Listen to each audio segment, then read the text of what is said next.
A finalidade das obras non era outro que poñerlle fin ás avarías que se producían con certa asiduidade en determinados pozos de bombeo da Rede Xeral de Saneamento. A actuación que permitiu a instalación de cestóns e filtros para un mellor tratamento das augas residuais foi posible grazas a unha subvención de 40.000 euros da Deputación da Coruña para a materia de medio ambiente. Por fin están rematadas as obras de melloras nos pozos de bombeo do noso concello,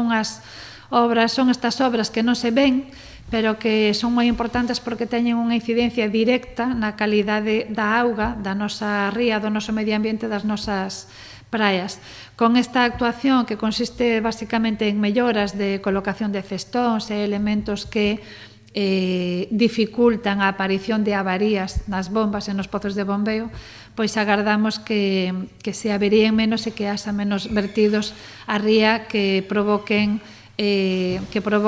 malos resultados nas analíticas que se fan nas augas e que logo inciden directamente na calificación da auga para o baño e que tamén inciden negativamente cando son malos na calificación das nosas zonas de marisqueo, tanto neste caso de Muros como de Abelleira ou de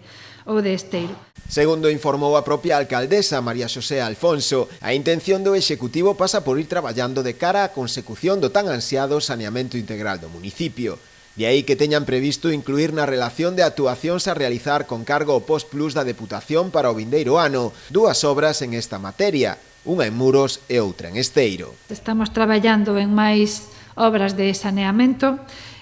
Faremos algunha proposta ao resto de portavoces dos grupos para incluir no Postplus do vindeiro ano da Diputación, pero bueno, é algo que temos que traballar aínda e consensuar. Agardamos poder incluir dúas obras de saneamento, unha en Muros e outra en Esteiro, para seguir traballando nesta mellora da calidade das aguas, sobre todo nos bancos marisqueiros que afectan a moitas familias do noso concello.